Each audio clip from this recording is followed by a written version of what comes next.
Sejam muito bem-vindas a mais uma aula. Dessa semana eu quero falar para vocês sobre uma história, a minha história, para que vocês possam entender que muitas vezes o fim não é o fim, ele é um começo de uma nova história.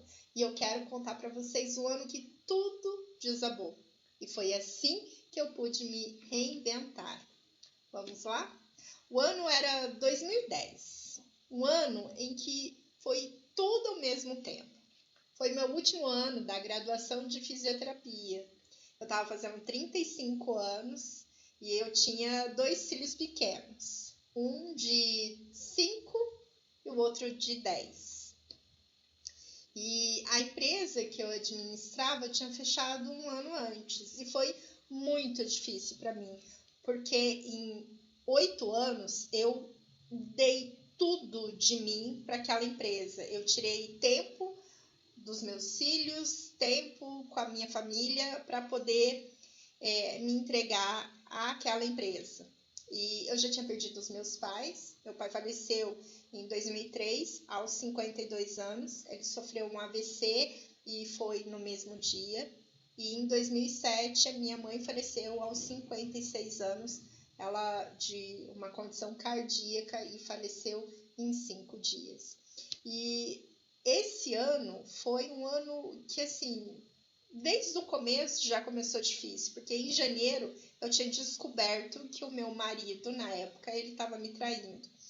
Então, para mim, tudo desabou na minha cabeça e eu me senti muito sozinha. Eu tinha vergonha de poder compartilhar todo aquele sofrimento e o meu corpo foi guardando, né, todos esses acontecimentos. E na madrugada do dia 27 de agosto de 2010, acordei com uma dor de cabeça. Não era uma dor de cabeça normal. Eu sentia como se o meu crânio ele estivesse sendo esmagado. E o meu marido, na época, ele estava numa viagem e eu liguei para ele. E assim que eu falei que eu estava com muita dor de cabeça, ele falou assim, toma um remédio e vai deitar. E nisso eu já comecei com vômito. E daí ele fez toda a organização, chamou meu irmão, uma amiga, para poder me levar para o hospital. Eu fui medicada a madrugada inteira e a dor não cessava. Então, de manhã eu fui fazer uma tomografia com contraste. E daí que o negócio pegou. O contraste eu tive edema de glote, então foi muito sério.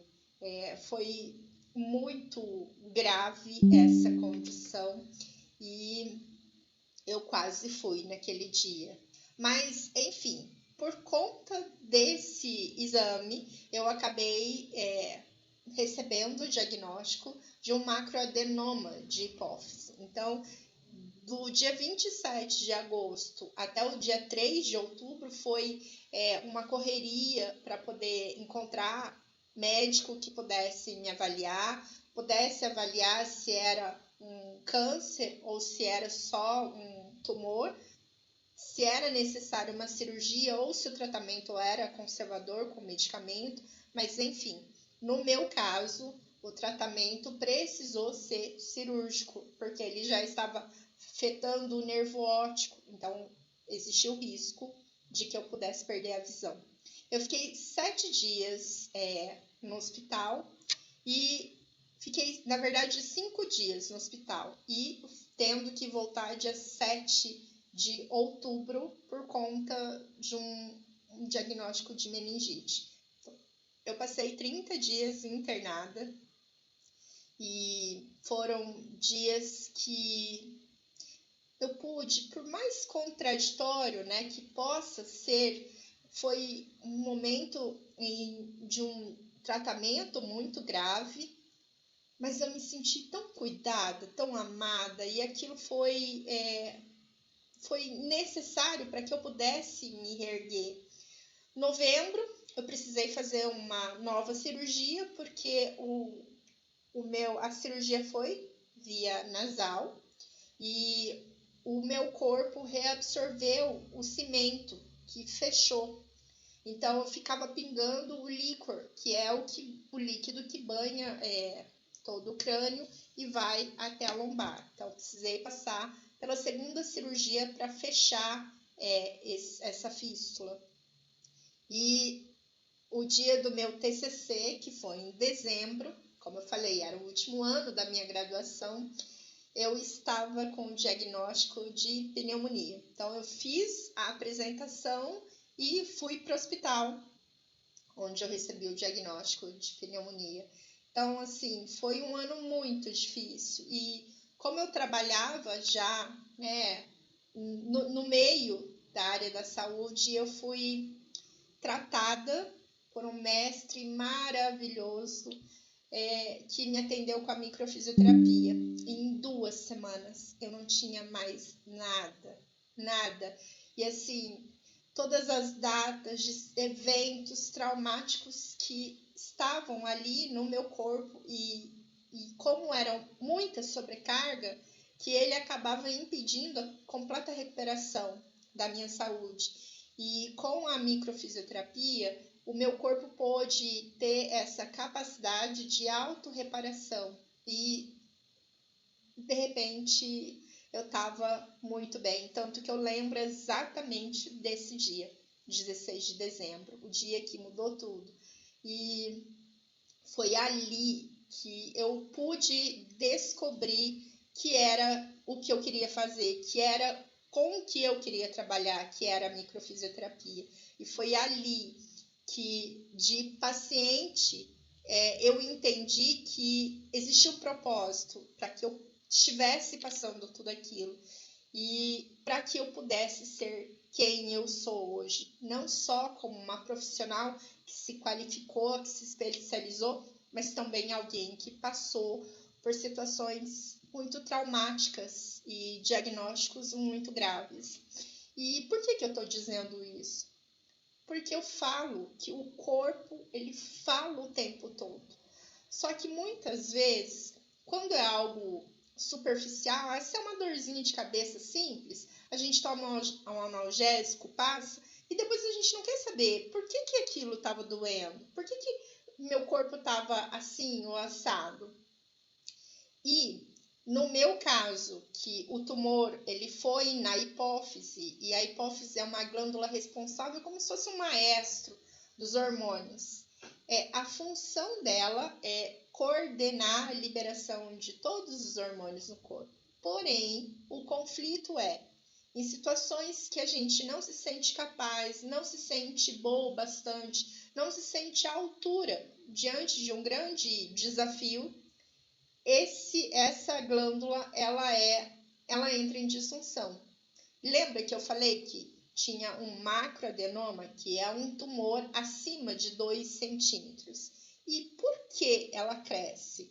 Porque o corpo entende que quanto maior aquele órgão, mais função ele consegue fazer. Então, como eu me sentia pequena diante de tantos problemas, o meu corpo sabiamente ele criou o tumor para que eu pudesse crescer diante de todos aqueles desafios. E quando eu tive o edema de glote, não passava o ar.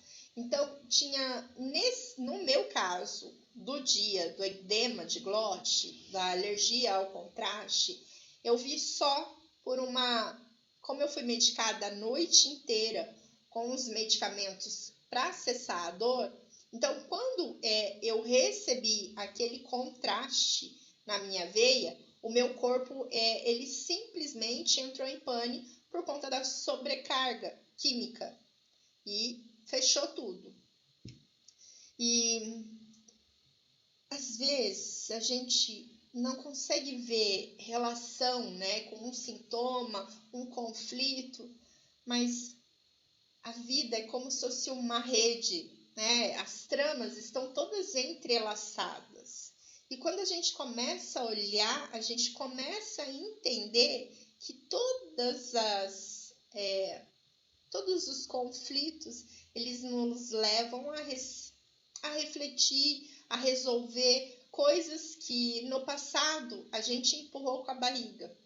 Então, quando eu vivi aquilo que eu tive, aqueles 30 dias, e que toda a vida que eu conhecia antes, ela desabou, ela não funcionava, ela não se encaixava mais naquele momento, é que eu tive que começar a olhar para fora e poder me descobrir de uma outra forma, com outro pensamento, com novos hábitos.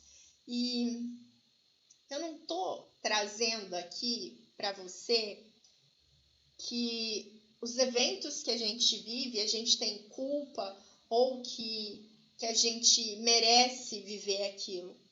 Não, o que a gente merece é evoluir, aprender a se desenvolver na vida. E muitas vezes as doenças, elas vêm como esse degrau para nos fazer evoluir.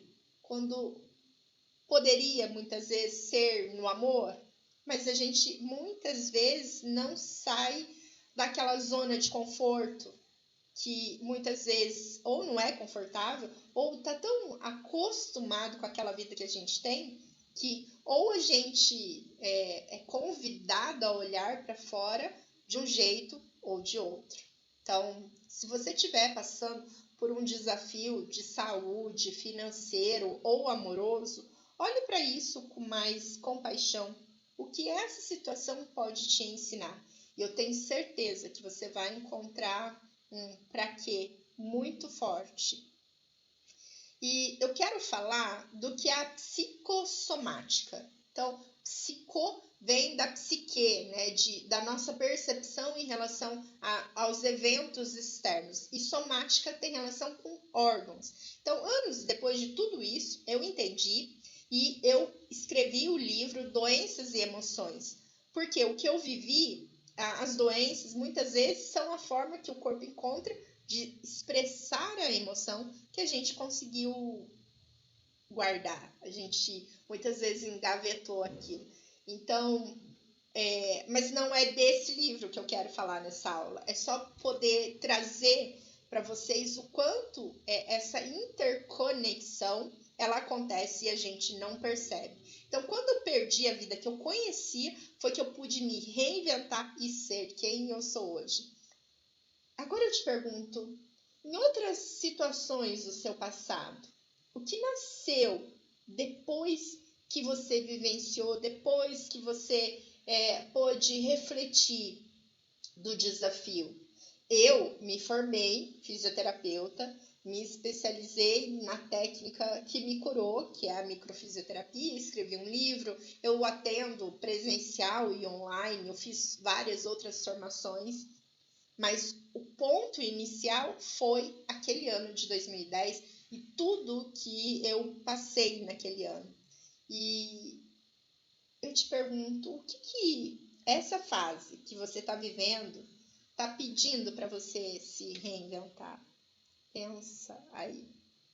E o que o seu corpo está tentando te dizer? Que empresa, no meu caso, né, eu fiquei muito chateada quando a empresa fechou um ano antes. E que empresa você está segurando agora? Seja a sua carreira, seja o seu casamento, seja a sua família. Pensa aí. Se o seu corpo pudesse falar uma frase agora, o que ele diria? O que a sua boca ainda não disse? Então, reflete sobre isso. E que vida antiga você ainda tenta manter quando talvez seja a hora de se reinventar? Lembra que eu falei que a gente muda pelo amor ou pela dor? Então, às vezes, essa situação que você está vivendo, ela está se arrastando porque você ainda está nessa posição de imaturidade, dizendo que você não dá conta, de que você não consegue, de que é muito perigoso sair disso. Cuidado. No meu caso, uma situação grave veio de fora e me empurrou para isso. Então, é assim, pensa sobre isso, porque de um jeito ou de outro, as mudanças acontecem. E a vida que desaba, ela também abre espaço para quem você ainda vai ser. Então, separa essa semana 10 minutos para você refletir sobre a vida que você perdeu e a mulher que isso te permite ser. Não precisa mostrar para ninguém, é só para você. Reflete. O que você pode ser que você ainda não está abrindo mão? E eu posso afirmar com toda força que 2010 ele me quebrou de várias formas. Mas a versão que eu sou hoje e que eu continuo me reinventando começou lá atrás. E eu não mudaria nada, nenhuma só vírgula daquele ano. Então, eu até me emociono porque realmente, quando eu olho para trás, eu consigo ver a força que eu tive para conseguir superar.